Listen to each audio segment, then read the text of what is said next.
This whole business about being a rabbi and a stand-up comic, it came together in one moment a few weeks ago. I was changing planes in Philadelphia, and as I was sitting in the airport lounge there, a woman walked by, did a double take. She said, "You're Rabbi Alper, aren't you?" I said, "Yes." She said, "You probably don't remember me," and I didn't. She said, "But I was a kid in your congregation here in Philadelphia during the early 80s, and I used to watch the way you would teach and lead services and counsel and preach, and so I decided to become a rabbi anyway."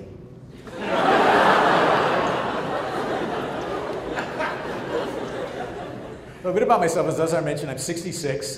That's not that old these days. 60, they say, is the new 40. I mean, think of it. Harrison Ford is 68. He's making another movie. It's going to be called Indiana Jones and the Enlarged Prostate. I've always done certain things in my life. For example, just before Yom Kippur, our Day of Atonement, I like to go around to family and friends and tell them, if there's anything during the past year I have said or done that has hurt you or offended you, I want you to know you're too sensitive. My wife is a psychotherapist. She's very skilled and very compassionate. She told me she was working with a couple around the issue of communication in their marriage.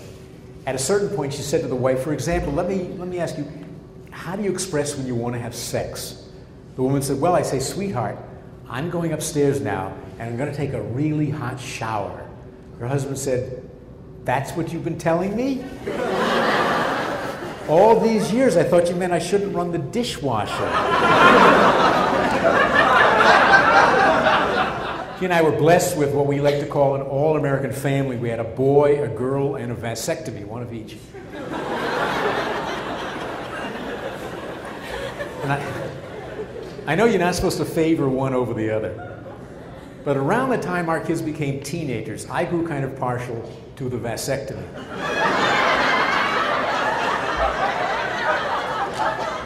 Came down to dinner one night, my daughter was wearing black pants, black shirt, black lipstick, black eyeshadow, and black nail polish. Our son had his scruffy little beard and a bandana around his head. I said, how lovely. I'm dining this evening with Morticia and Willie Nelson.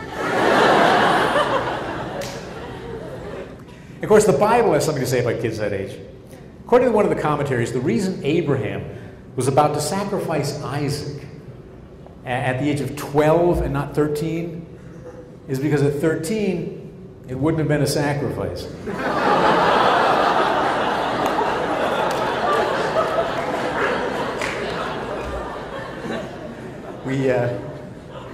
We follow Jewish tradition in our family. We named our son after my grandfather. We call him Grandpa. We did get some good news about our son years ago. We found out we were able to arrange a student loan for him. We loaned him to a family in Iowa. My daughter went to Bard College. I'm sure a lot of you have heard of Bard, small liberal arts school in New York State. Very, very good school.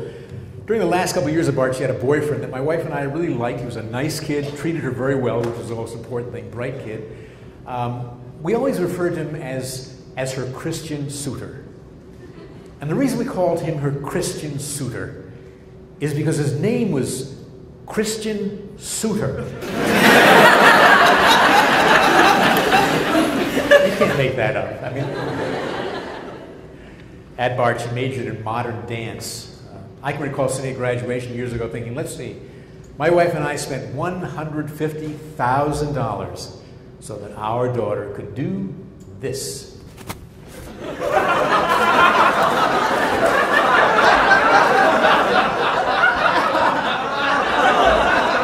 I had a friend whose daughter was an art history major, art history, which means he spent $150,000. She can't even do this.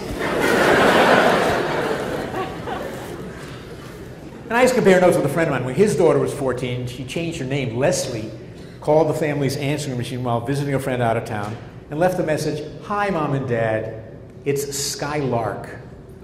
Don't scoff at my new name." So he called her back. He said, "Hello, Skylark?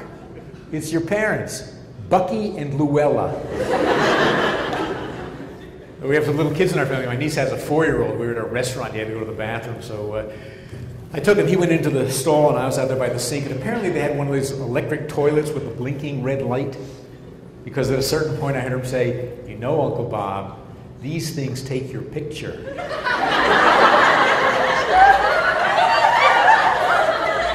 I called one of our neighbors, his 3-year-old picked up. She said, my daddy took me to the animal zoo. My daddy's the best daddy in the world. I love my daddy.